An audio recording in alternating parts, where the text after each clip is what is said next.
Let's go!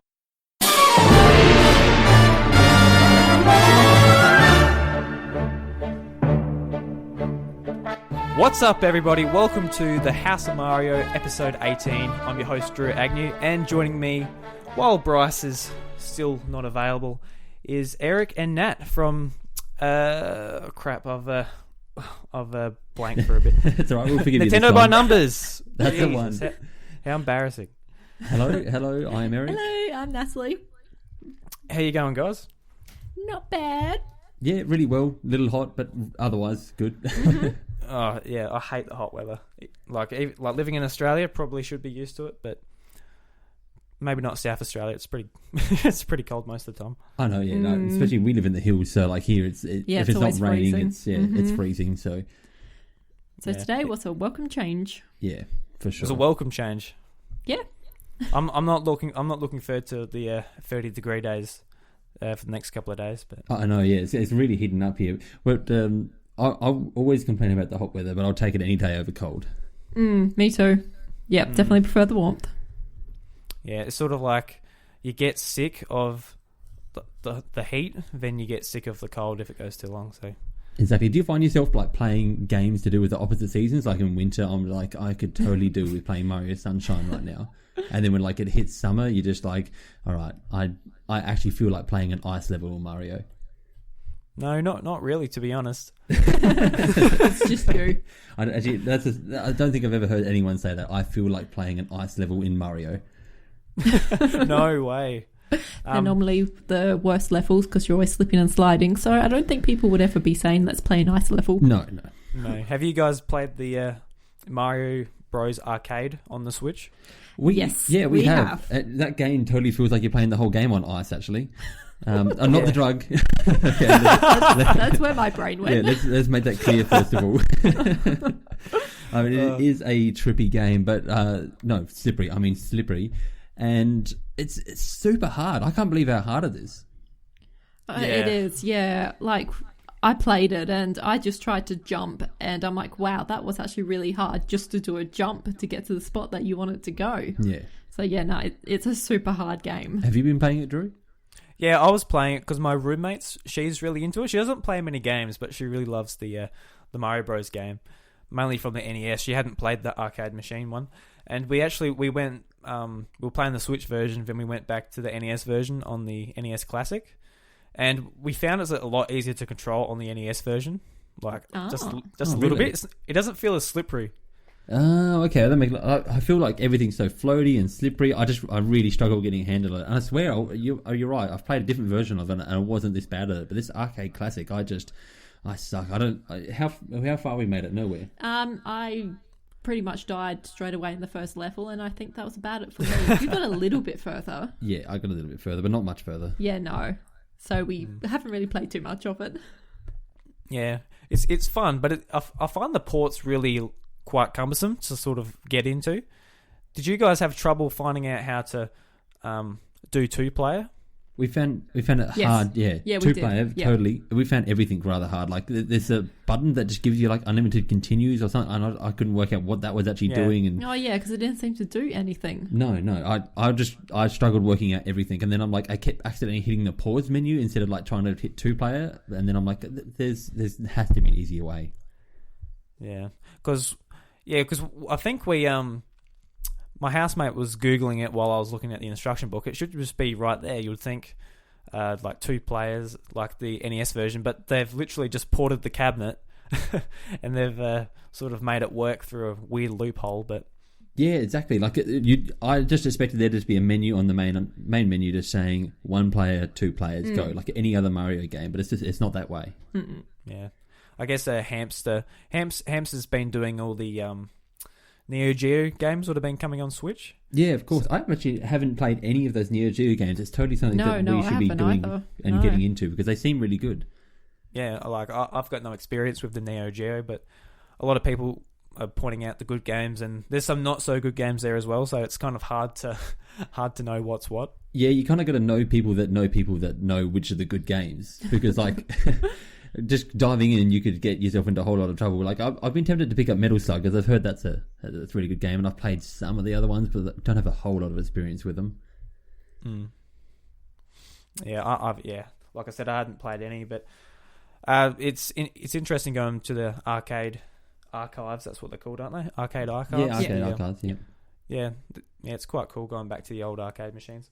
Yeah, we've got some more coming up, Drew, in the future. I forget exactly which ones are coming up, but I think there are some more that I'm more excited for than this one. Yeah, I'm looking forward to the Punch-Out one, actually. Oh, yeah? Oh, okay. Oh, Punch-Out is totally not my thing. I find it really hard. Like, maybe it's because I suck at Punch-Out. I'm seeing a trend here. But I just can't get through Punch-Out, and I suck at the Super Nintendo one. I suck at the NES one. I actually haven't even ever played Punch-Out. You've never played Punch-Out? I've never played it. There's going to be an experience that you're going to... We have this SNES Mini. I know. I should give it a go, but haven't got around to it yet. Drew, it's Punch-Out. Where do you belong with Punch-Out? I've only really dabbled in it. I haven't played it too much, but I enjoy it. It's fun. It's just the arcade version is like completely different to the NES version. Is it? Oh, okay. Yeah, so I think it actually uses the actual arcade machine uses 2 screens, so it's got 2 televisions. Oh, no way. Oh, wow. I think they actually done that because they had a heap of TVs to get rid of, so they designed a game to use 2 of them, which is pretty smart funny. idea. That is clever. Yeah, I have heard that before as well. Actually, now you mention it. So, do you remember Wireframe Mac from Super Smash Bros? I do. Yep. Mm. Yeah, so he's from the arcade game, and the perspective is from behind him, so you see your opponent through Little Mac. Oh, that way you can still see through yourself. Yeah. That is where they get the idea from. The more you know, hey. Yeah. Like, I didn't know that before Super Smash Brothers, to be honest. So it sort of got my history lesson there. But, yeah. And on the Switch, in handheld mode, you can put the Switch vertically, so you can play it like the old arcade game. What do they call that? It has a name, a tangent mode or something mode. I forget what they call it. Okay, someone's going to be yelling into their phone right now, just going, it's called this, but... Yep, no idea. I'll yell at that later when I remember. Just vertical mode, I don't know. yeah, vertical mode, that'll do. Yeah, so, yeah. I'm not really that excited for... I can't remember I remember Ice Climbers, not going to worry about Ice Climbers. Yeah, Ice Climbers kind of sucks. I don't know. It's a cool game. It's just, again, it's like... It reminds me of actually going to play this Mario, except Mario doesn't suck. That it's really hard and floaty when you jump, and so it's hard to get onto any ledges, and I always find myself just falling down where I don't want to, and then getting frustrated and just like, nah, I'm done. Ice Climbers, done. Yeah, no, that's the thing with these games. You can get sick of them very quickly because they're so hard. You play them for like a couple of minutes and you're like, I've kind of had enough. Well, that's the thing. Like arcade games, that's what they were built for. They were built to be hard because they wanted you to keep throwing quarters into the machine. Yeah, exactly. And like, I think as gamers these days, we get frustrated more easily than we did back then. And there's so many more games to play these days, so we just go and play something else. Exactly. Like, I'll just sit there and go play Stardew Valley and do something that I'm not going to get frustrated in. Yeah, exactly. Instead of actually trying to do fishing. It's like with Ice Climbers, I think I've just played it for like probably a minute. I'm like, nah, play something else. I know, it's that type of game. You just jump in and you're just like, you either know whether you're going to like this game or you just yell out nah and walk away. But then your 3DS, or I can't remember where I was playing it. Probably, did it come free with the Ambassador program on 3DS? Yes, that's probably where, maybe, but like, I've played it as well, and I certainly don't remember buying the game. Yeah, I played it also. And yeah, maybe we did buy it. I don't remember it. I don't know, we bought a lot of crazy stuff. I don't think that was one of them though. I can't see myself buying it. No, neither can I. So I assume it would be part of that Ambassador program. Probably. What else have you guys been playing? Well, so we've been playing like an absolute slew of games, but just like a whole not a lot. Apart from you, Nat, you've been playing one game a lot this week. I have been. I've been playing a lot of Stardew Valley. You can't put the game down. Oh, I love it. I think it's so much fun. Did you put much time into it on PC or another console? Yep. I originally played it on PC and I finished it. So I did everything you could in the game. Apart from, we both played 2.5 years. Oh, yes, that's right. I'm thinking 1.5 years or whatever it is. And then there's a certain point in the game that I won't spoil. But that you kind of get credited on how well you did, and we never actually got to that point, but we did everything that we needed to do before that point. Yeah, we got so close to getting up to there, and then we kind of just stopped playing it. We're both really looking forward to when the co-op comes out next year for it, so we get two people can play together, because we played a lot of this beforehand on the PC, both just playing at the same time. So I'll be on the laptop and Nat would be on the PC. Yep. And then we just went through literally day by day together throughout the whole game. It was one of those type of games that we really love playing it like that. And so I think that's why we have such like nostalgia for it, of getting back into it now. Yeah, exactly. We did have a lot of fun playing it the first time through, but you haven't picked it up again this time. No, I tried to, but like, I don't know about you, Drew, but I'm really, really struggling to just, I want to get into a game, but I'm struggling because Mario Odyssey is just on the horizon, and I'm sitting there going, nothing. If I get into anything right now, as soon as Mario Odyssey comes out, I'm just going to drop whatever it is. So I don't want to get into anything too heavy at the moment. Yeah, it's just a low point before Odyssey comes out. We're sort of just rubbing our hands, waiting. Yeah, exactly. And the worst thing is there's so much coming out right now so I'm just trying to get through like all these little games. I dropped Golf Story as well. I got a fair way into that. Yeah, I did as well. As soon as Stardew Valley came out, I stopped playing Golf Story because I kind of want to get as far as I can through Stardew Valley before Mario Odyssey comes out. Yeah, because I know when that's out, that's it. I won't be playing anything else. Did you play Golf Story, Drew? No, I haven't picked it up yet because I know I just won't play it that much at the moment. Yeah, exactly. So I should have made that same choice that you did because I played a fair bit of it, but like I just got to the point now I'm like, no, this is not getting done before Odyssey. No way. It sounds like you guys played a fair bit because you had a whole episode dedicated to it. Yeah, well, we made like up to 3 areas complete. Yeah, we something. just finished the third area. And up to the fourth. It's a lot of gameplay. Like, what was that? 20 hours of gameplay at least, or something like that, or. Yeah, so that's a fair bit. That's a fair bit. Yeah, something it's like that. It's actually a fairly long game. I can't believe how long the game is, actually. There's definitely a lot more to it than I thought there was going to be. And that it's shaped like Australia. Yeah, that's pretty cool. Yeah, I didn't know that before you guys said that. That's awesome. Yeah, it's a really, really cool, actually. Like, the fact at the end of the game, like, that zooms out to actually show the map of Australia. Yeah, because it's made in Australia by two...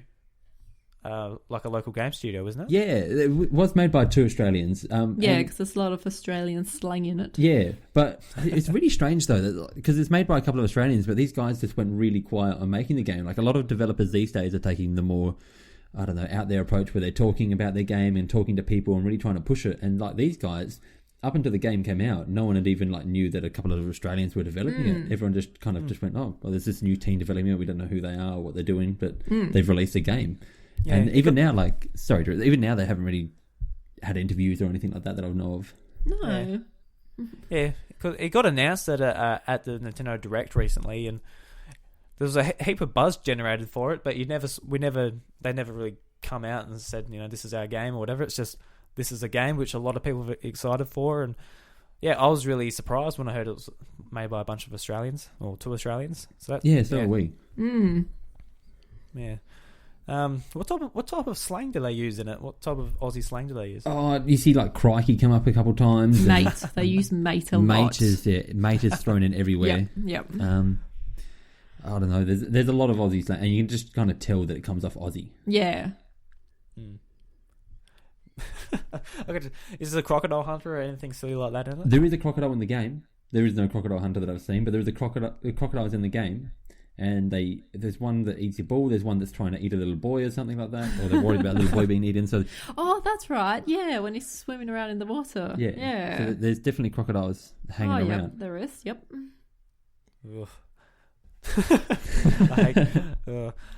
I hate the ideas of crocodiles. We don't have any down here, but yeah. Yeah. So I know. Yeah. So do I. Crocodiles are kind of the things that I'm glad there's none down here. Actually. Yep.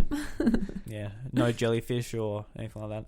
No, huntsmans are enough. That's as far as I can't even handle huntsmans. Yeah, we just get super venomous snakes and spiders down here. It's all fun. I know that's all fun, isn't it? I've been playing a bit of FIFA 18 on Switch. You've been playing FIFA 18. What's that like? It's okay. It's okay. Okay. I wasn't expecting you to get into it, Drew. I don't know. It just doesn't seem... Maybe it's because of a game that we never really get into. I don't see anyone getting into it, but yeah, it's strange. Because I play soccer in real life, so I'm sort of... I try to get into, the A-League and stuff like that. It's just... Oh, really? Yeah, like a little bit. Like, I don't know. But like, did you have a local team that you play for or anything like that, or you just? Yeah, play for a local team in our hometown. Oh, okay, cool. Yeah. What was I going to say? Something about FIFA. Right. It's missing a lot from the other console versions. Oh, that's a shame. So you've played like all different console versions of FIFA before, obviously. Yeah, I usually get it on PlayStation or Xbox. I got FIFA 17, and that had a story mode called The Journey. Yep. So you're basically playing as this up and coming football star, and you go through and it's really good. It's got really excellent cutscenes and all that stuff, all that type of stuff. But this year they included a mode called The Journey 2, so that is basically the follow-on to the first game, and that's missing from the Switch. Yeah. That's a real shame because, like, to me, a lot of games, like, I know you're kind of the same, Natalie, that we play a lot of games single player and we enjoy the single player content, and so like we don't always have a huge opportunity to have a whole group of gamers around or like even just a couple of other gamers where we can sit down and play a multiplayer game, and so missing out, even if it's just a small part of the game, it's still a single player part of the game to us. Yeah, because I'm not the type of person that's going to get into the career mode and muck around with the stats and that. I'm a very casual FIFA fan. I just like getting in there, playing a game, getting out, which is perfect on Switch, mind you. It would be because obviously not just the portal, with the fact that you can just kind of sleep the console whenever you want. Well, when I first picked it up, I have the Switch with me. I'm like, oh, I feel like playing FIFA, so I get out the Switch and play it. And I couldn't do that if I bought it on PS4 or Xbox One. Yeah, exactly. Do you play like online much, or is it all just kind of single player against bots? No, I usually just do bots. Yeah. So yeah, super casual fan.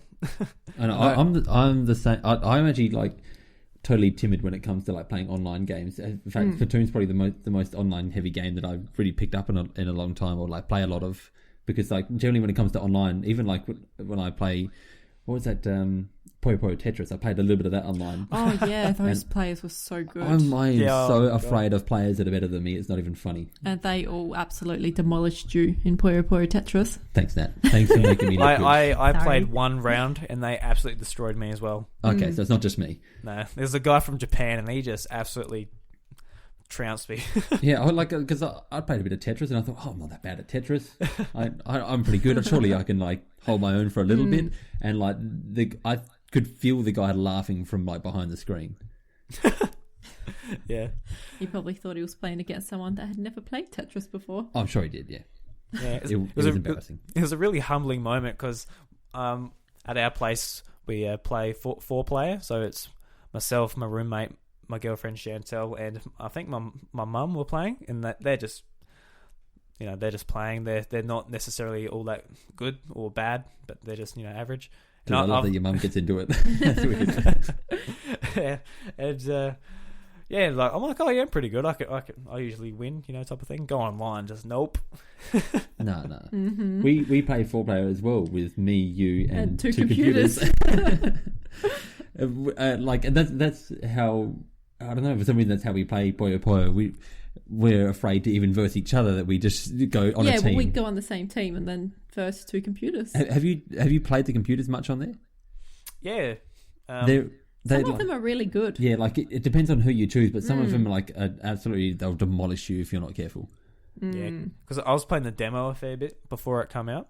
I love that demo had like almost like considered the full game apart from like the characters and like some of the modes and stuff. Yeah, well, that convinced me to buy the game. I wasn't interested before the demo, but I downloaded the demo. I'm like, this is really fun. So yeah, same here. We totally got into that demo, and we're like, this would be something we'd pay money for. Yeah, because it is a $60 Tetris game, so it was probably a bit too much, but yeah, exactly. Did you notice there's a couple more demos on the eShop? I haven't tried them myself, but like there's some game called Spelunker Party and Oceanhorn both have demos. Yeah, I haven't tried either of those yet, but I'd love to try Oceanhorn. Yeah, so would I. I've actually a friend of mine, my neighbour, actually played a fair bit of Oceanhorn. I think he might have finished it, and I watched him play a little bit of it. It actually looks like quite neat. The art style doesn't really grab me, but the gameplay certainly is very reminiscent of Wind Waker, and that's something that certainly grabbed me. I've heard good things about it, but I think a lot of the reason that is because people want a Zelda-like game on their PlayStation or on their Xbox or on the iPhone, whatever it was on. And now it's on Nintendo. We have Breath of the Wild. It's sort of, I don't know if that, yeah. Yeah, you're totally onto something there. That's exactly it. Like and that was the main thing, is that when it came out on those other platforms, everyone was kind of like, oh, here's your chance to play a Zelda-like on a PlayStation. But now that like it's on the Switch, it's like, well, I could be playing Zelda if I wanted to play a Zelda-like. Yeah, but I don't know if you guys saw this the other day, but apparently the Oceanhorn sold more on Switch than it sold on all of the other platforms. Oh wow! No, Really? I hadn't seen that. That is surprising, especially considering like I suppose you don't know if that's like the total sales altogether now, or if it's just like in its first week it sold more on the Switch than any other. Because that's really impressive, considering how long it's been out on the other platforms, and now it's just come to Switch and it's already selling more. Yeah, I think it was all-time sales, but I could be wrong. It could be launch week or something like that. Yeah, either way, that is really impressive. It is. And we're seeing that story pop up a lot now for the Switch, actually, that like developers are coming out, and it's first of all, it's good games. It's not just happening to every game that comes to the Switch. We're seeing games that aren't that great, that people are going, no, my game isn't selling that well, and I'd say Tumbleseed had that problem, but I thought that's a really good game. But yeah, we're seeing like a lot of developers coming out saying my game has come out on Switch, and now like it's sold more on any other platform. So like, what was that? Rogue Legacy? Not Rogue Legacy. Are you talking about the Metroid-like game? Yeah. Oh, no, there was not a Metroid-like. It was. I've got it here. Has Been Heroes. I don't know what that's got to do with Rogue. It might have a Rogue in the game. Has Been Heroes. That had that same story where they said like, it came out on every platform, and that was actually like the same time on every platform, and it sold more on the Switch. Yeah. Did you guys play that? Yeah, I played. Yes, we did. I played quite a lot of I actually finished the main campaign of Has Been Heroes. Yeah, you really got into it. Yeah, I really enjoyed the game. I thought like it was quite well done. Although I did an episode on it, but it has its faults. It really does have its faults that are quite glaring, especially when you put a lot of hours into it. Yeah, and especially near the end, where just doing like one playthrough takes a very long time. I think that was my main gripe in the end, was that for me to like do one run of the game, it's not like I'm Binding of Isaac or something like that, where I could sit down and do a run in 15 to 20 minutes, and that would be considered a long run. Has Been Heroes. I was sitting down for maybe 2-3 hours for a couple of hours at least. Like I think my end of the game run was at like 4+ hours to actually even get through my final run, which I mean, having the sleep mode on the Switch helped a lot with that, because I could just walk away from it. But still, like when I want to play they throw this term around a lot now, but roguelike games, I don't want to have to sit down for hours at a time. I just want to be able to get in, get out. Yeah, exactly. Just have a quick playthrough if you've got a few spare minutes and put it down. And like so, but there's no doubt that the game was fun. Like I did enjoy the game, and otherwise I wouldn't have sat down for 4 hours at a time and played through those each session. Yeah, I played it for a little bit, but I just didn't really get into it. No, and I think your problem was that it was such a strategy heavy game. Like there was really a lot of thinking that went into the game. What are you saying? Okay. Drew, you may know this from our podcast, but once per episode I managed to offend Natalie, and I've can tick that box now. Hold on a second. Tick. Thanks for that. Bryce quite enjoyed the game too. He got it free from EB Games because he traded in X amount of games towards his Switch. Oh, really? We got like $10 off or something. That was it. No, we paid full price for it. Didn't we? Oh, we were supposed to get $10 off, but no, there was a deal that I don't remember when it was, but with EB, if you got the grey Switch, you got it for like half price. I think it was the game or something like that. Exactly. Yeah, that was the deal. $20 instead of $40. And because we bought the Neon Switch at the time, we didn't get the deal. Yeah. Oh, really? So they're just trying to encourage people to get the grey one because it's less popular. Yeah, and this is like right at launch. They're like, all right, if you can get a grey Switch, we'll give you that for half price. And it's like, oh, okay. That's a weird deal, but I guess they want to move some grey Switches. I think at that stage all the neon coloured Switches had actually sold out. So all they had left was the grey ones, and obviously they wanted people to buy them. Yeah, exactly. Bryce has the grey one, and I think it looks so boring. Yeah, I can't stand it. We went and bought the second Switch, and I was thinking like we should get the grey one so we had the different colour Joy-Cons, but in the end we still went with a second neon Switch. Yeah. Did you guys get another pack of the neon controllers so you could have Yes. Just like the one color on. Yeah, I'm right now. I am donning the double red Joy-Cons on my Switch. You are, and I've got a blue and a red. Nice. Yeah, because I thought I was going to go with the blue, but I absolutely love the red. It's awesome.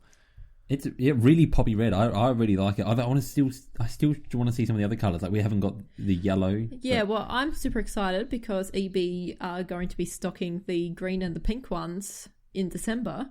Yeah. So I'm definitely going to pick them up.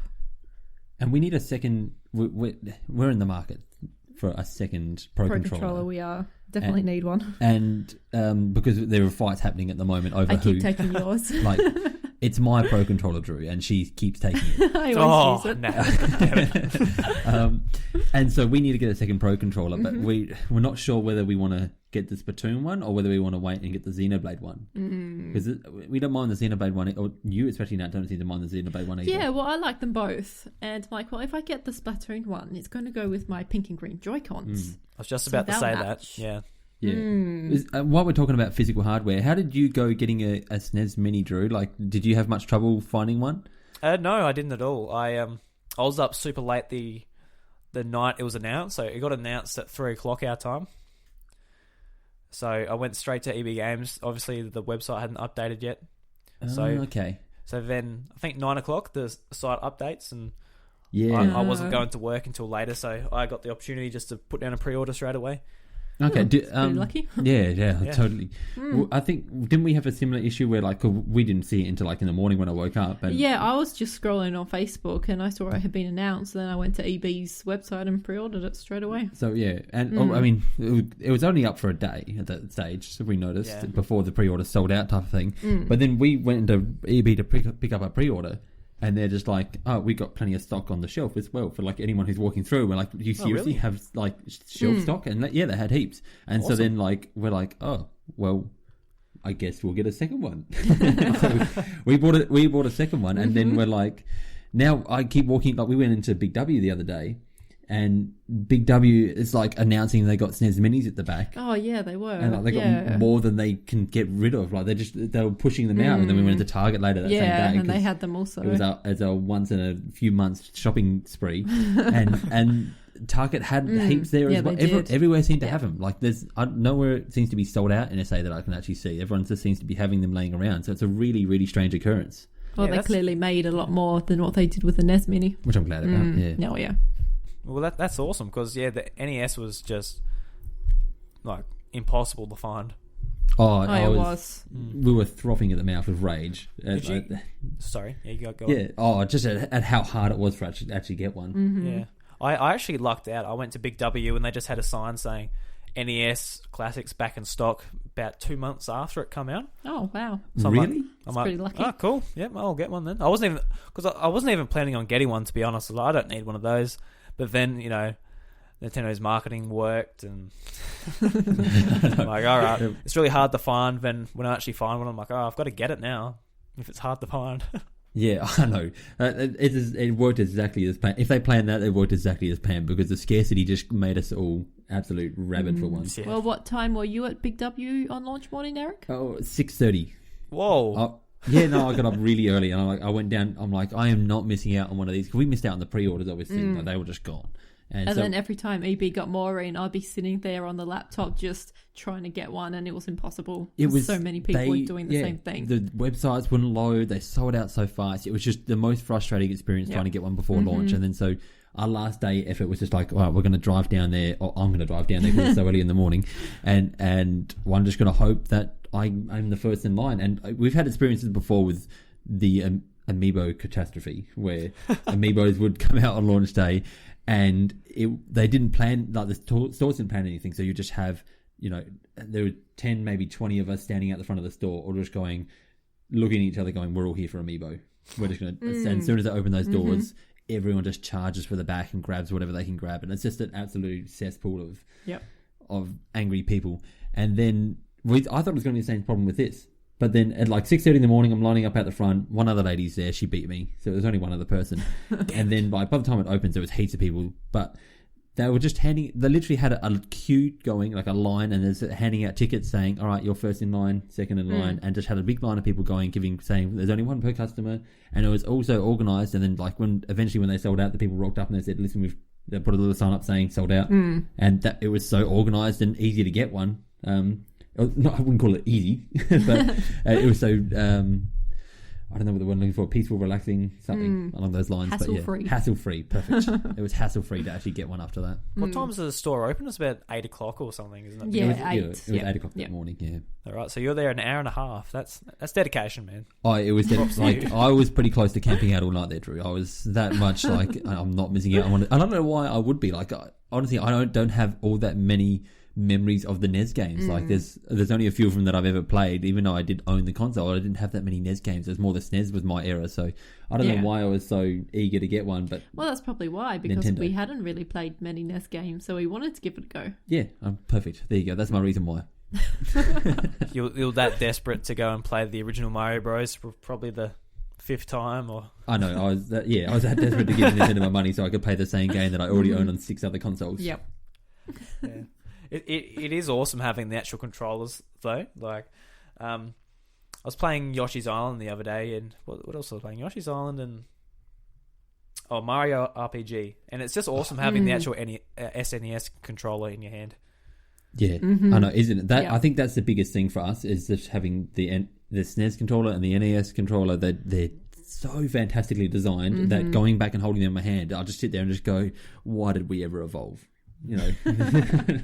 Actually, when we achieved a perfection back then, why did we change? Yeah, who needs sticks or? I know, who needs analog? We can continue on the 2D plane forever.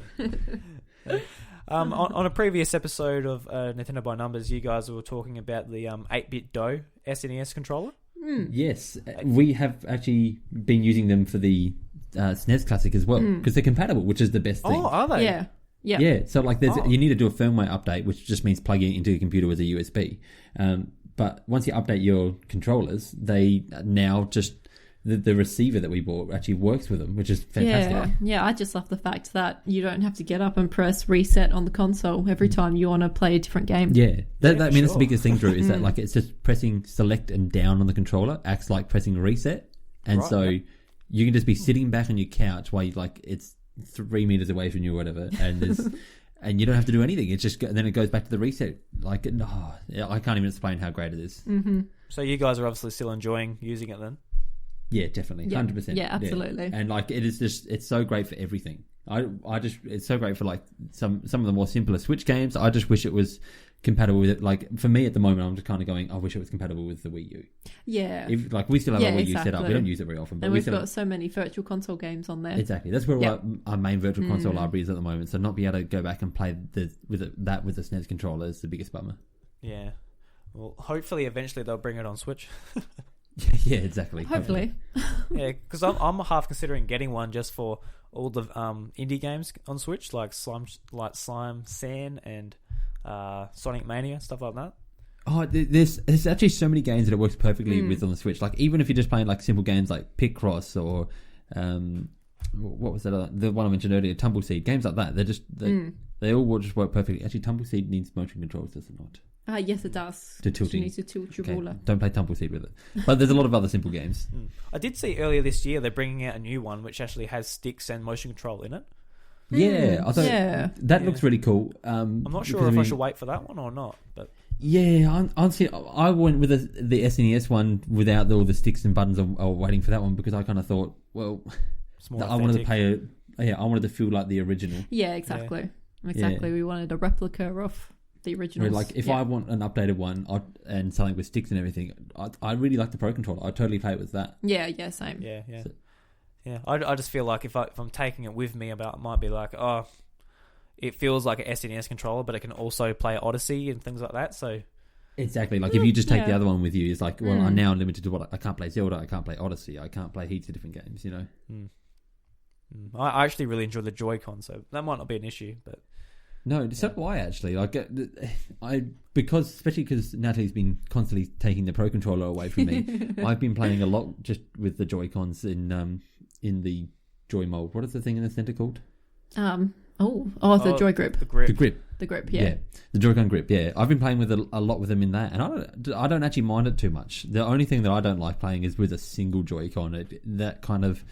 That's been getting to me. Like, we've been playing Picross a lot before bed, and we've been playing with, like, could we just grab a single Joy-Con out each and be like, this will be fine? And then I sit there and go, this isn't fine. All I wanted the D-pad. Well, I don't find it too bad with games like Picross, but when you start playing like Mario Kart or something with just one, it gets a little bit too small for my liking. I just find my hands get a little bit too cramped, like because the buttons are a bit close together or something. I don't know what it is. Yeah, usually I just hand out the Joy-Cons when I've got the Pro Controller. Play Mario Kart. It's so funny. Everyone's just looking at me. I've got this like huge controller, and everyone else is like playing on dim sims.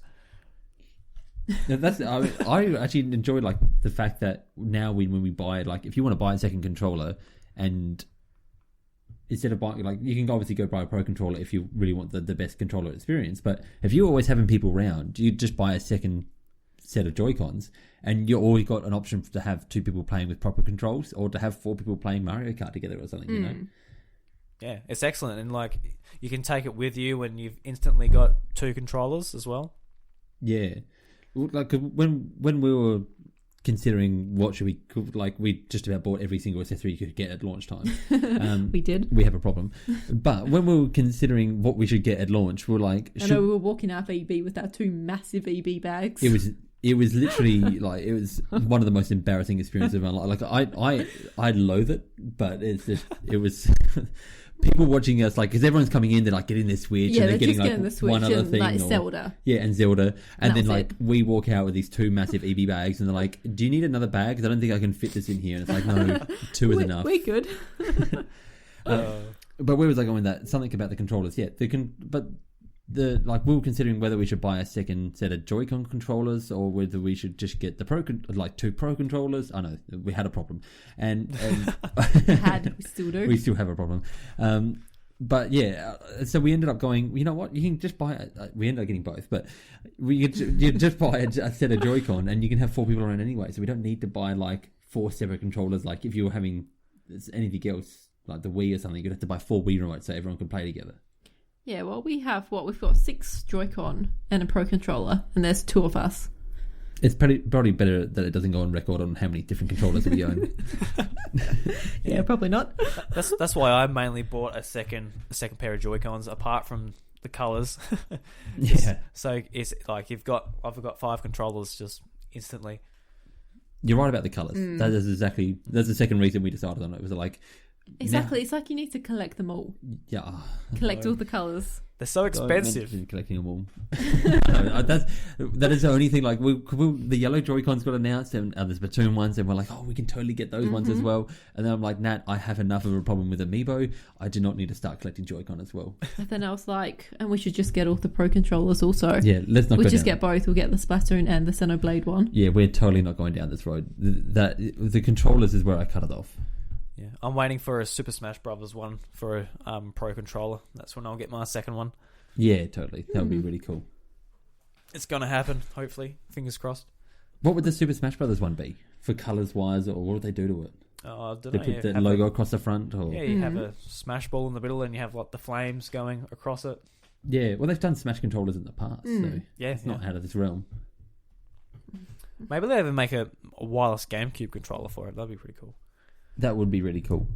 We've been playing a couple of other games this week, but we're still on that topic, aren't we? Yep. Yeah, I know. Yeah, but like I don't know whether they're even worth talking about, because there's some weird games that we've been talking about, like we've been playing. Like I've been playing one in particular. I will just bring up the name of it here. What is it? Fate Extella, the Umbral Star. It was like a Fire Emblem Warriors type game, and you actually got it for me for my birthday, Nat. I did. I thought you might like it. I do remember. She thought I might like it. I like Hyrule Warriors. That was a really enjoyable game, especially for us to play together. So she got me this, and it is a really weird game, like really, really weird. Give us the pitch. Okay, so I've got no idea first of all, you basically think of it of like playing Hyrule Warriors with like over sexualized characters, and Now, why do you think I would enjoy this again? Ooh la Because la. it was a Warriors type game. Yeah. That was the reason. And so, like, no doubt that the gameplay isn't too bad. But, like, the point that I turned it off, I've only probably played 2 or 3 hours of it so far. The point that I turned it off was, like, this came up on the game, and I'm just like, okay, I don't know where this game's going, but I'm I'm not sure if I need to see it or not. So So you're a female character. Yeah, I'm a female character, and I have this kind of woman who. She's your servant. She's classified as your servant. Yeah, she's basically a servant of mine. I don't know what her deal is. Like, it's almost like you wake up and you don't know what's going on yourself, and so like they're trying to slowly explain the game. So she seems like a servant to us, but I'm in her chambers or something like that. You're in, and you're in. Was it her room or is it your room? I see. This is where the line gets really grey of whose room it is, because like she treats it like it's your room, but then like she has her own bed in there. I don't know, and it's like it's. I don't know. It's like a bed out of Austin Powers or something. It's a really weird game. And then this is the line that I turned it off at. So this is what the NPC was saying to my main character. As the Emperor commands, this is what the main character was saying to the NPC. As the Emperor commands, I touch her gently. I could never touch her any other way. It feels like touching the world's most beautiful rose, or more appropriately, like touching the world's most beautiful, powerful woman. And I was done. Who's it made by? Do you know? Or I could tell you if I actually went onto the game and then clicked some buttons. Is it published by NIS America? Oh, it would make sense if it was published by NIS. No, do not start the game, because they've brought out some really interesting games on the Vita. I know that much. Yeah, they definitely have. No, I'm not going to be able to find out without actually going into the game. Yeah, I'll tell you in a second, but I believe it actually it is published by NIS, although I can't. Marvelous is the creator. There you go. No, right, yeah. Exceed Games. There's the publisher. No, Exceed, yep. Yeah. Or maybe the other way around. Anyway, doesn't matter. It's weird, and I'm not really sure where I'm going with it, but we'll see if I play any more. Is the gameplay fun though? You're enjoying that? The gameplay is, it's fun enough, but it's really confusing. Like, I found Hyrule Warriors really simple in the way it controls. Yeah, there seems to be a lot of story in this as well. A lot of explaining what's been happening, which is totally confusing because you don't know what anything is at this stage. Yeah, when I say play the game, Drew, I mean I've played maybe... What have I played? 5 minutes? Probably more like 15 minutes of gameplay so far, and I've had 3 hours of story. So maybe that'll give you a bit of an impression of where it's going. Wow. Is that like text you're reading, or is that... Yeah, it's all text, and the only voiceover is in Japanese, so I don't understand Japanese, so I'm not going nowhere with that. Yeah. Wow. Yeah, I mean, it's the complete opposite to the other game that we've been playing, which is very little text and story based. Astro Bear's Party. Is it fun? Is it fun? Now, if fun has a price on it, because, like, is it $5 fun? Yeah, I'd say it's $5 fun. Yeah, definitely. Get through with a couple, like, jump in with a couple of mates for $5, the price of a coffee, and have a bit of a night of fun. Is it worth any more fun? No, not really, because we will blast through the game. Like, the content is literally you run around a sphere, and like me and Nat like to think of the game as basically a game of Snake, where but with Snake, your trail ends behind you as you're running forward, because you're only a certain length Snake. And this one, the Snake, the path just continues to move left behind stays. Yeah, and so like depending on how many people is playing, so 2, 3, or 4. It gets more hectic with more lines being left around, and you've got to either walk around the other person's lines, or you can actually jump over it while leaving your own line behind. And eventually you fill up the whole sphere to the point where like this, you're going to run out of spots to go, and so people are going to start getting knocked out. And obviously it doesn't take long to get to that point. No, well, we've only played it with the 2 of us. Yeah. So playing with 4 people, that would probably be more fun, because it's going to be a lot more hectic. Exactly. And like it was having to jump over everyone else's berry ribbons. Berry ribbons. And with 2 of us, like obviously when one of us gets knocked out, that's it. Yeah. Whereas like when there's 4 of you... Yeah, so it can be a very short game. Yeah. When there's 4 of you, it takes 3 of you to get knocked out before you actually get a winner. So like I imagine it'd be funner with more people as well. Yeah, exactly. And there's like a really basic single player mode that literally is the game of Snake. Yes, it is. On on a sphere. I think they're planets. They're planets. Okay. Astro Bear Party, yeah. I guess that'd be planets. Because they're in space. Yeah. But like the game's super simple. But like, as I said, like $5, it was worth it to try it out.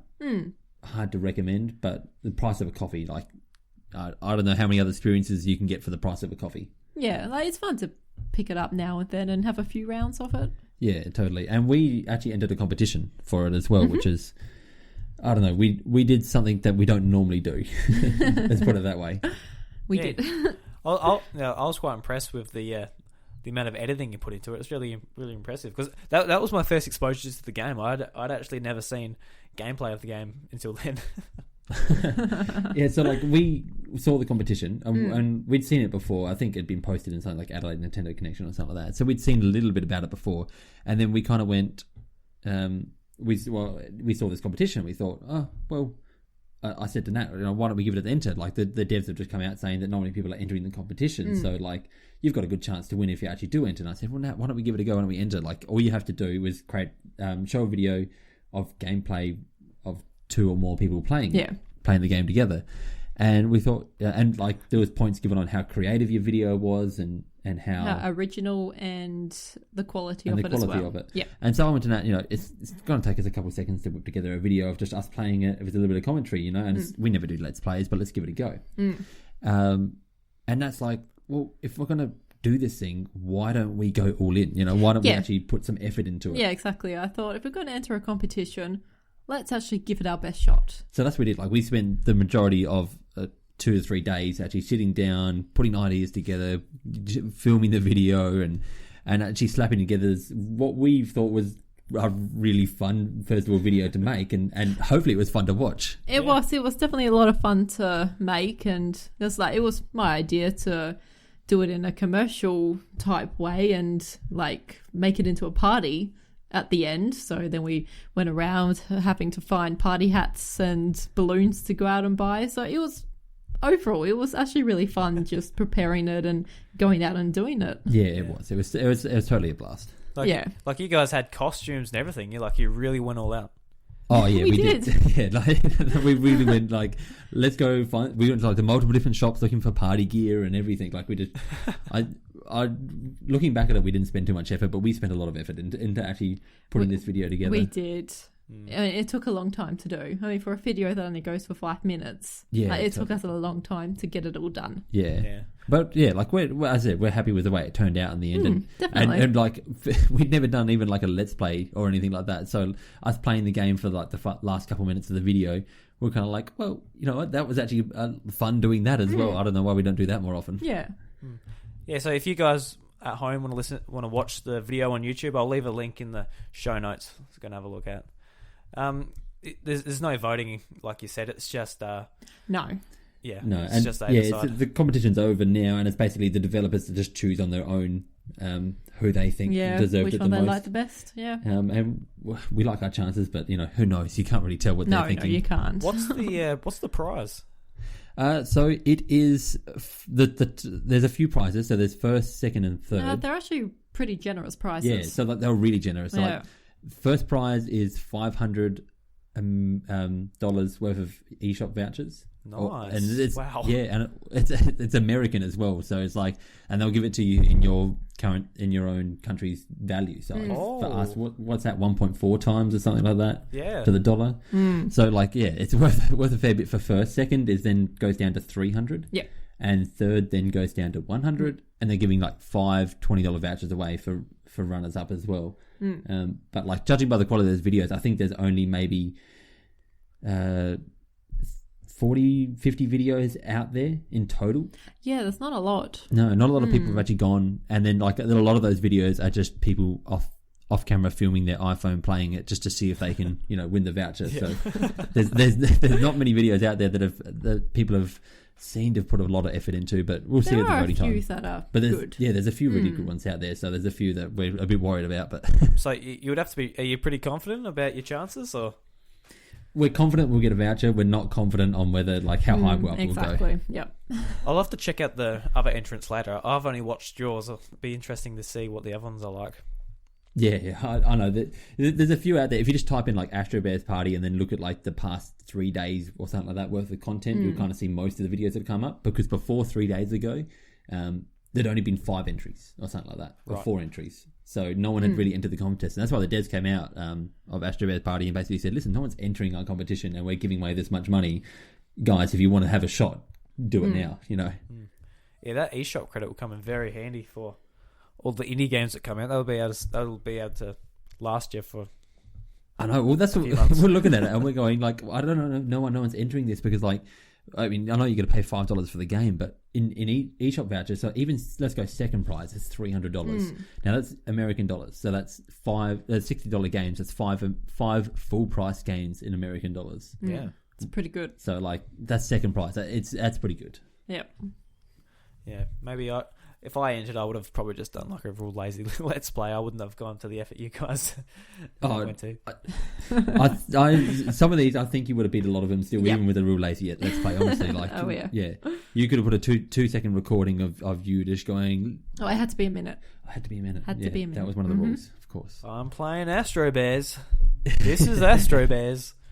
Look at the bears. They're Astros. You've just pretty much explained what 3/4 of the contestants were. So just do a 10-second video. So where's my voucher?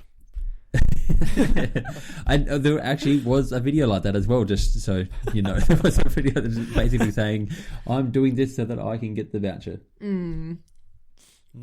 So if the developers behind Astro Bear are listening to this, let these guys win, please, because they deserve it. There you go. Oh, thank you. Thank you. Yeah, no, really appreciate it. If the developers are listening, please let us win.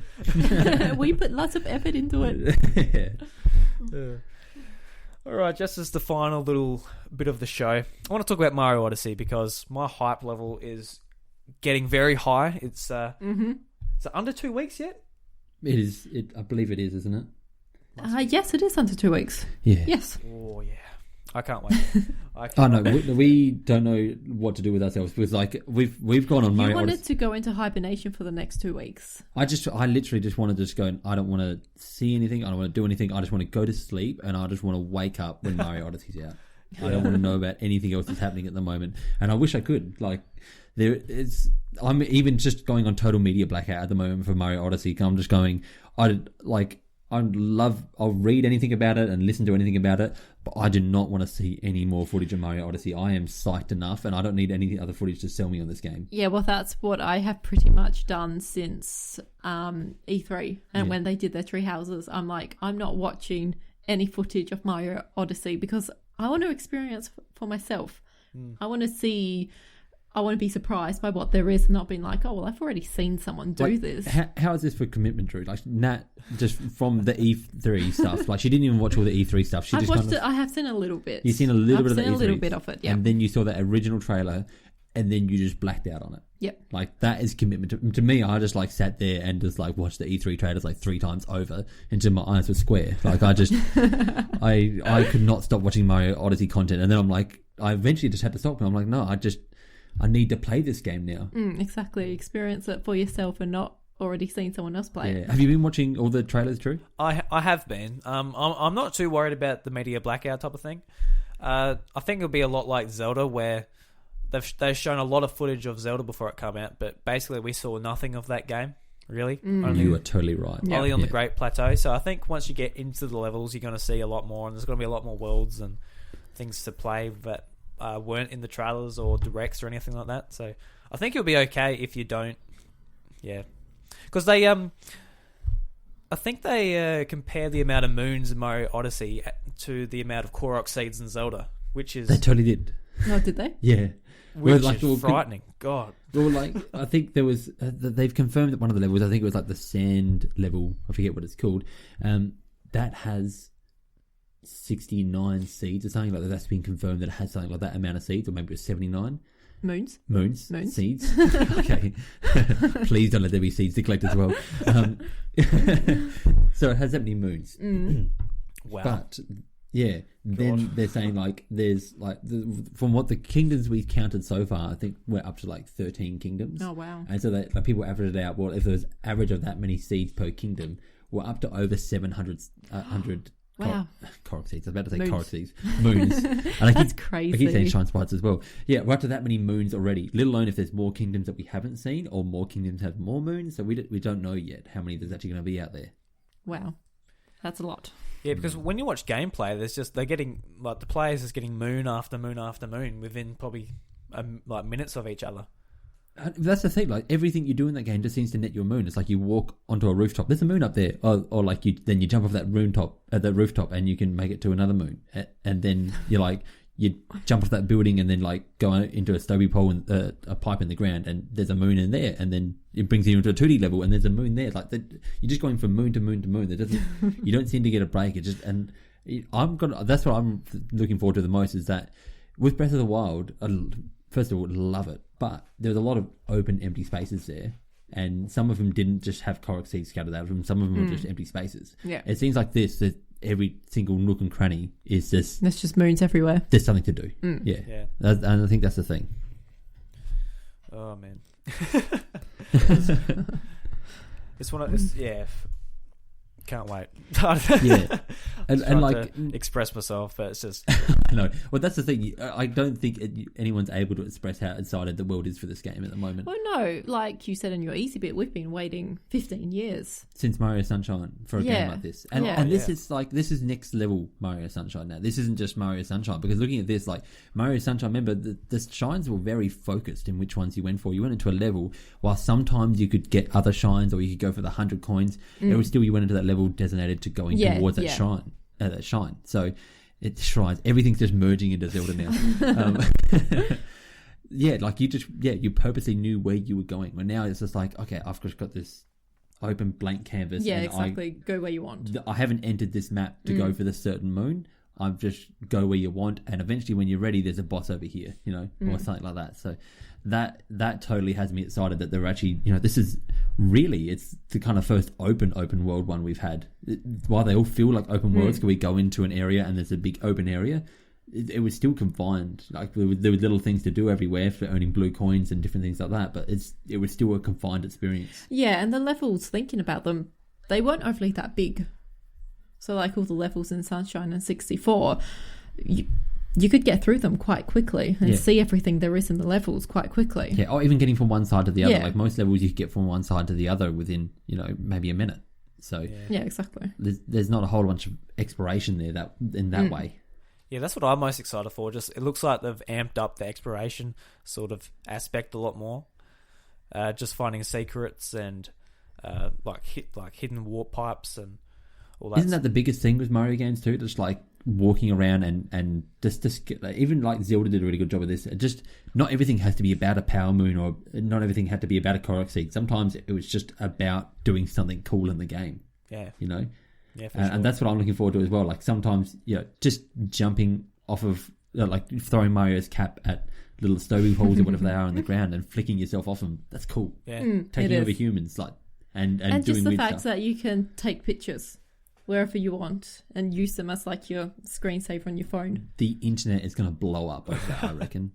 Like, I don't know about you, but like just there is going to be, the day that comes out, social media is just going to be, Nintendo was smart with this, because social media is just going to be full of Mario Odyssey pictures of all people just doing weird stuff that's happening in the game and just going, look at this, look at this, look at this. Yep. And I am going to be too busy playing the game to be looking at their shit. Everyone's going to go straight for the shorts and just zoom up on the nipple. No, there is going to be an unbelievable amount of nipple shots coming out of the internet that day. And I don't see a problem with that at all. No. What about, like, this is the thing, how interesting is Game of the Year chat going to be this year? Yeah, I was just about to bring that up. Yeah, it's going to be crazy. Just on Nintendo games alone, let alone all the other great games coming out. But I know. It's just, there's just so many great games that have come out this year. And like you said, Nintendo alone, like this year, I don't know, with Breath of the Wild, it's obviously, that's, to me, just because of the experience it was, we're still sitting top dog. But there's so many close competitors out there. Mario plus Rabbids, honestly, we both 100%ed that game. And, that was a lot of fun. And we really dived into it and loved that. And so that was a great experience. Like, and not to mention all the Nindies, like obviously Stardew Valley's been out before, but it's just come to the Switch. We've got Sonic Mania. Golf Story was a really fun experience. What else have we got here? Arms and Splatoon, they're two games I've put a lot of time into this year. Yeah, I don't know how I could fit like those two big mega horses.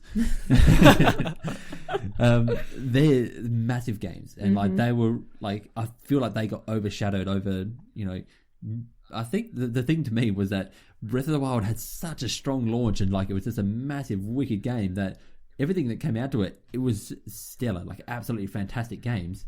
And then in the end, it was just overshadowed by Zelda being the fantastic game that it was.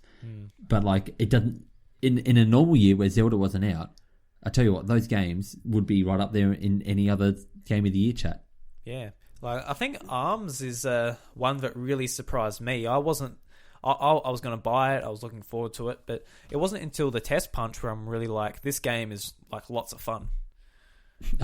I still have to play Arms with motion controls. Because I played the test punch with motion controls, I still can't stop playing in motion controls. There's something wrong with me. I try to play with the Pro Controller, and I'm just like, I can't get a hang of this. And so like and then like I'll be getting my butt whooped, and so I'll switch back to motion controls. Like this is where I'm at. No way, man. At least you get some exercise because you're standing up and jumping around. So yeah, you got to move around every now and then. Exactly.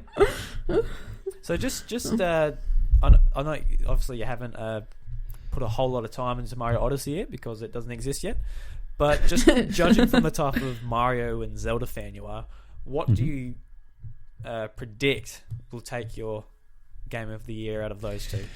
You go first. That's hard because at it is a very hard the beginning question. of the year when Zelda came out and we'd been playing a bit of it, I was like, yep, this is it. This is going to be game of the year.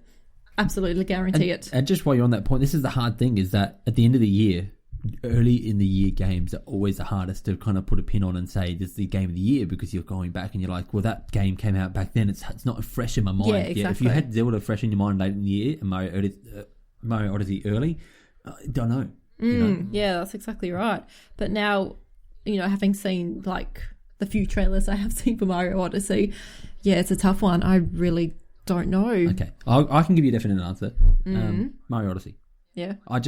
To me, the difference between Mario Odyssey is that I see it being like Breath of the Wild, but without spots of emptiness in there, because everything you're doing is just going to be, you're running into this, you're running into that, you're doing something, and like even think of photo mode in Zelda. It was quite like you could do selfies and stuff like that, but it had nowhere near the customization that now Mario does to do these different really cool photo modes. And the only thing that Zelda has going over for me, Mario, for kind of game of the year, was the really, really big change it brought to Zelda. Yeah. And, it was the real game changer. It was that game at the start of the year that we all went, this isn't next gen, as in like console generations, but this is next gen, and I think that's where Zelda kind of brought us up to. And I don't think, because Zelda's already brought us up to that speed, I don't think Mario Odyssey is going to be able to do it for a lot of people. So I think we're going to see a lot of people in Mario Odyssey, and we're going to see a lot of people in Zelda for Game of the Year at the end of the year.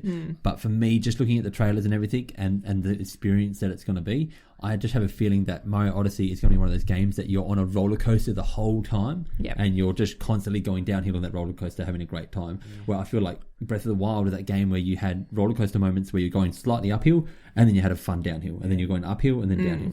Yeah, well, personally, I do hope it will be Mario that gets Game of the Year, because, I'm a huge Mario fan. I've played every single one. I love them all. Whereas with Zelda, before Breath of the Wild, there's only a handful of Zelda games I'd actually played. Yeah. So I hadn't really gotten into Zelda before. So I'm hoping it will be Mario. Yeah.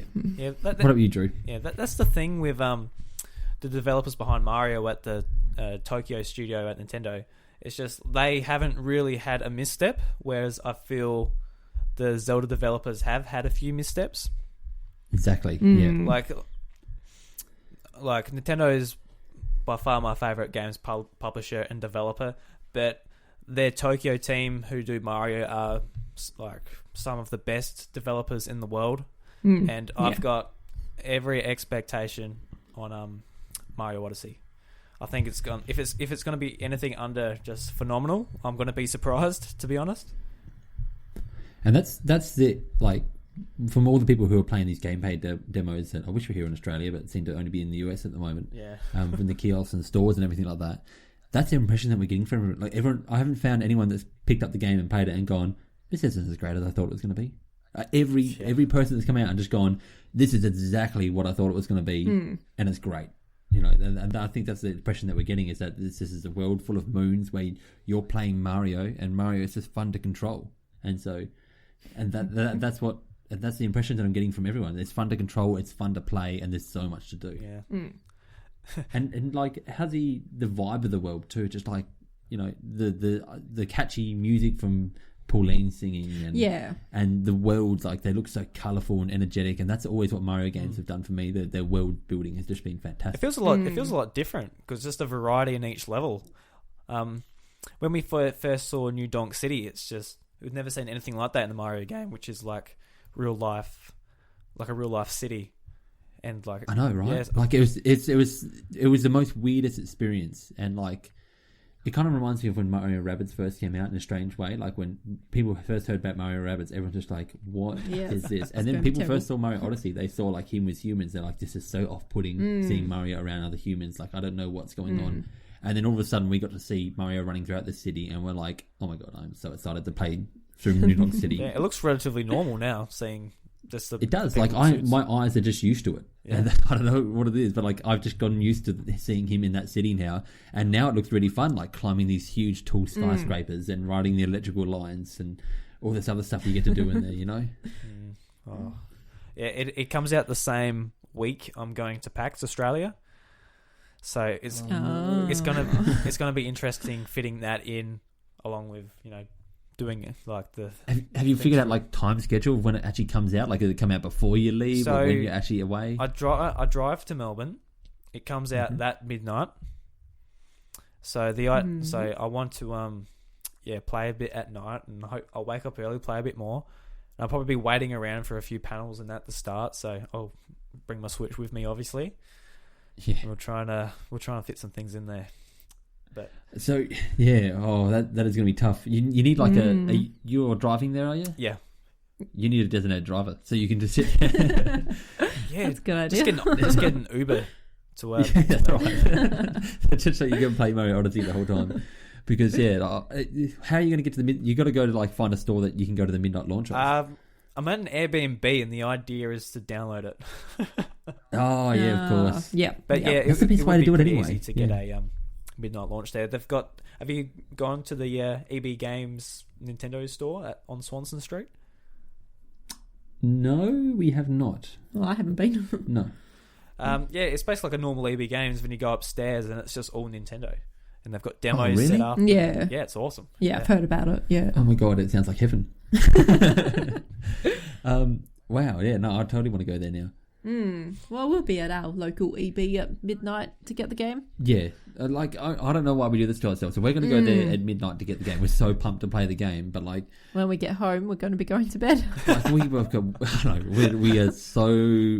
the worst party poopers in the world. Yeah. It is a Thursday. You've got to work next day, I guess. Yeah, I know. Yeah. We've got to work the next day, and like I can't do it. I'll prefer to like have my sleep that night. Why don't you just wake up, download it? We should. Like, it's a better way to do it, but like, there's something about physical copies, and we get it cheaper. Yeah, and also because we pre-ordered it from EB, we get a free cappy. Yes, when it comes out. Course. I'm going to miss out on the hat. I'm disappointed by that, but that's how they get you. They get you on all these little, just these tiny little extras, or like. And it's like, I've got to have it though. Yeah, exactly. Yep. When we get our, if we win the competition for Astro Bears party, then maybe we'll start throwing some more money towards digital. That's the only thing that stops me from going all digital at the moment. Is like, because I don't mind not getting physical media anymore. It's great displaying it on my shelf, but I don't mind. It's the fact that most games, unless I'm buying some collector's edition or something like that, I'm getting cheaper. Because Target or Big W or somewhere always has it cheaper. Price match with them, yeah. I 100% agree with you, because I'm always trying to save $20 here and there on games, but just it's so convenient for the Switch. I found when I was playing my 3DS, I've got a huge 3DS collection, but I'm barely playing any of the games because I've got to take it with me and that. Whereas the Switch, I take out the dock, put it in its case, and it's with me, and I've got all my games just instantly there. Yeah, totally. Yeah, and I take it with me. I'm like, you want to play some Mario Kart? Yep. Then get out of it, go to ARMS, and you're bouncing around games that easily without swapping out the cards. Yeah. So for big games like Mario and Mario Kart, Arms and that, I just sort of suck up the $10, $20 price difference if there's a sale, and I just get it that way.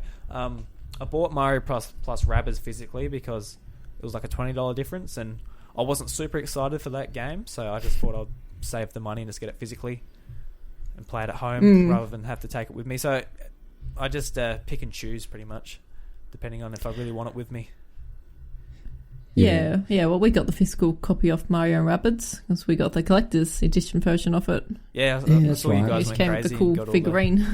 Oh, figures. I said this at the start of the episode, but we actually do have a problem. We do. do you split up? Do you like I'll buy this amiibo and you'll buy this amiibo, so you sort of share it together? The amiibos are my thing. So yeah, I pay for the amiibos because they're my dirty little habit, buying all these amiibo. Which, like, if anyone out there finds a way for me to stop buying amiibo, I'd like let me know. Yeah, go like rehab or something for amiibo. What would that be? Like Amiibo Anonymous or something? EB Games and to trade be them all AA in. meeting. Yeah, well, the only difference between having if you get a bunch of like amiibo collectors in the same room, it's basically like being in an AA meeting and stuff. Like the people aren't there to get better. We're all just depressed, but no one's there to get any better. Now, I was going to say something about... That's right. I wanted to keep talking about Mario Odyssey, but I actually have a question about Bryce, because we're totally missing him on the show. Do you know what has he had any time to play anything, or... To be honest, I've been super busy at work and he's been busy doing his thing, so we've barely talked, unfortunately. But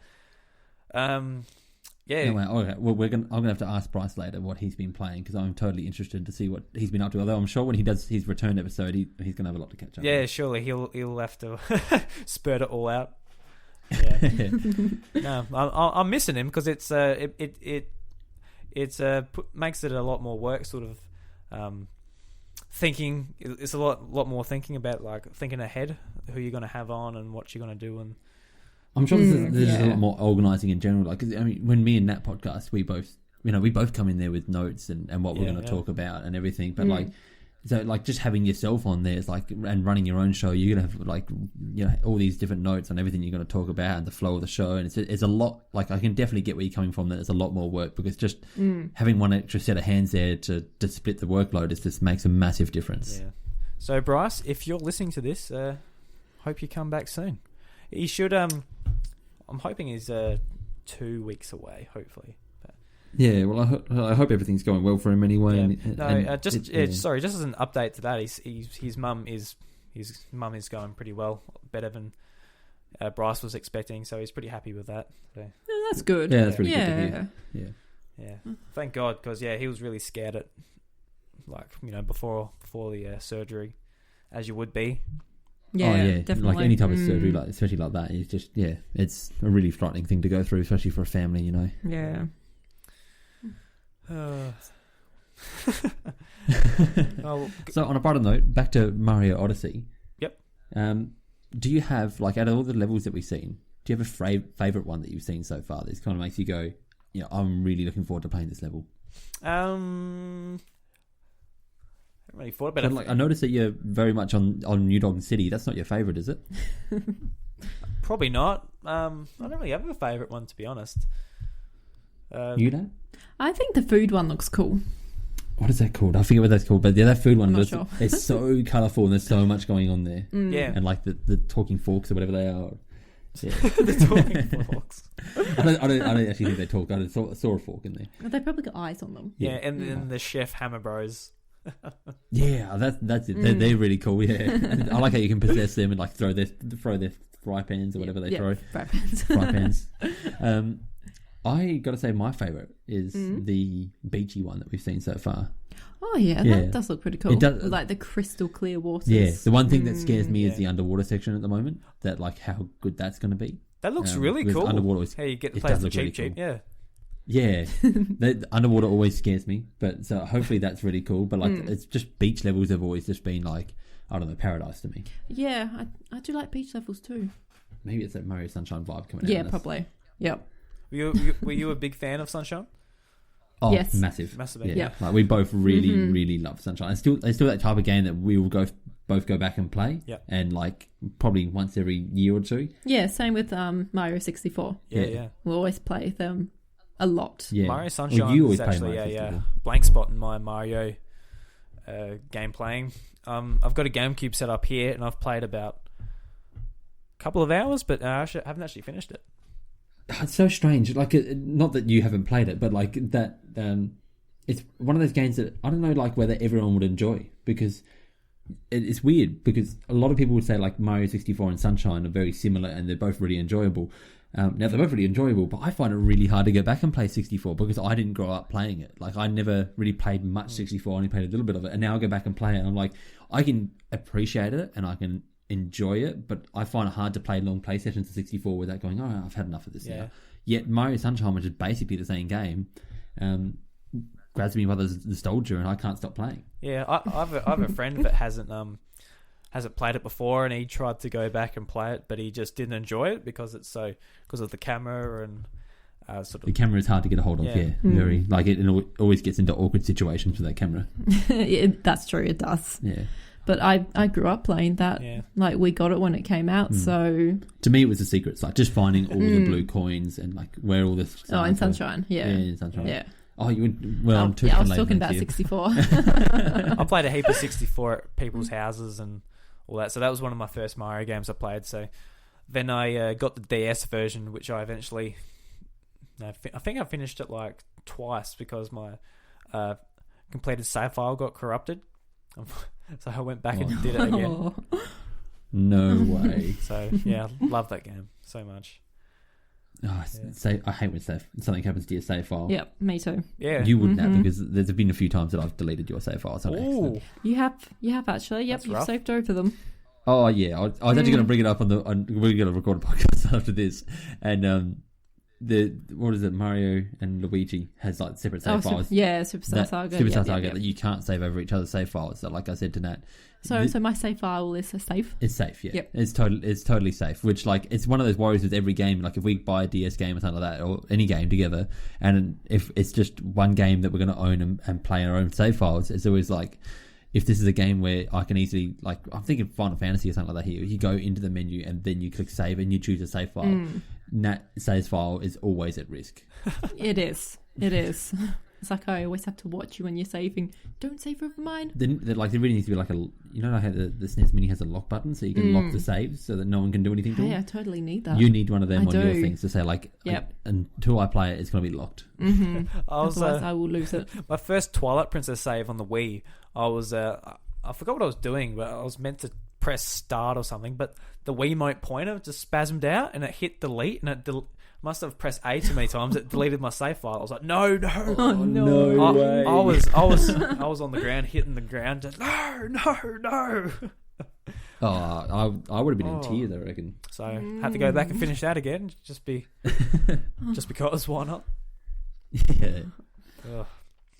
Oh well, guys, I think we might end the show there. Mm-hmm. Beautiful. Thank you very much for coming on. Thank you very much for coming on. I said that, yeah. Well, it's been our pleasure, and it's been a lot of fun. Yeah. And it's been a lot of fun. Took a bit of weight off my shoulders. So I was thinking, what am I going to do for the show this week? Because working all week and trying to think of who would come on, and I see like your podcast, Nintendo by Numbers, as sort of the brother best friend equivalent, like to our podcast. Yeah, me and Nat actually talked about this earlier. Like, that's the way we kind of see your podcast, and we just see it like a brother and sister podcast. We're obviously the older brother, you're the sister. Hello. And like, yeah, it's this totally wicked relationship that we have between the two podcasts. And I actually meant to mention it to you earlier in the week when Bryce said he was out, that if you guys do need replacements for any time, because of these like type of reasons, just let us know, because we're always happy to help out. Mm-hmm. Thank you very much, and yeah, same goes for you guys. Cool. Thank you. So, what would you like to plug for whoever is listening to this audio podcast? Probably just one thing. Obviously, like the podcast if you like it, but probably the YouTube video. So if you'll find us on most things, but if you look up Nintendo by Numbers on YouTube, I don't know. It might take you a bit of scrolling to find it, but you will find us there, or through any of our other links. You'll find Nintendo by Numbers on YouTube, and just check out that video that we made because we put a lot of effort into it, and we really enjoyed making it. Our Astro Bears video, Astro Bears video, and I guess that'll do. Yep, you guys are really active on like Facebook and Twitter as well. With your Easy Bits, where you just sort of share quick Nintendo news and put your own opinion on it. Yeah, I suppose I should give a quick plug to that. Well, I started these Easy Bits because I wanted a way to kind of give out, I don't know, a bit of knowledge during the week, a bit of a chat with like the people who do follow Nintendo by Numbers. And so I started these easy bits on just bits and bobs that are coming out during the week. And so I do try to get them out as often as possible. It's generally two or three times a week, where I jump on my Easy Bits, and you see them on YouTube and Facebook. Twitter, wherever else you want to find them. Yeah, it's a cool idea just to keep in touch with your audience between the weekly episode. It's a neat idea. Yeah, it is a neat idea. Although, like, it's just it's a way for me to communicate with my audience, especially like as you know, being a podcast, it's hard because our audience, like, we talk to them once a week, you know, and between then, like, we can throw out little bits of written information on Facebook or Twitter or wherever else we keep in touch with our audience, but actually having a way to actually talk to your audience directly, I find it's been a great way for me to do it anyway. Yeah. All right. Anything else you'd like to plug? That was all. No, that's all. Just probably the House of Mario podcast, just because they're such a great podcast. But who are they? They sound silly. On Twitter, you can find myself at iDruby and the show at the House of Mario, and we have a Discord which you can jump in and chat about things. Mario Odyssey. Yeah. All right. We end the show like we do every week with the house. No, not the House of Mario. Shit, it's getting late. I'm getting tired, guys. Give me some slack. Okay. With Nintendo Jukebox, where we put some cool Nintendo tunes in your ears. This week we have a remix of the File Select theme from Super Mario 64. So that can put that in your stereo Definitely. while you wait for Mario Odyssey. Or yeah. Oh man, it's been a long week, and it's going to be a even longer week. But we'll see you next week. See you later. Bye. See ya. Oh, thank you very much, guys.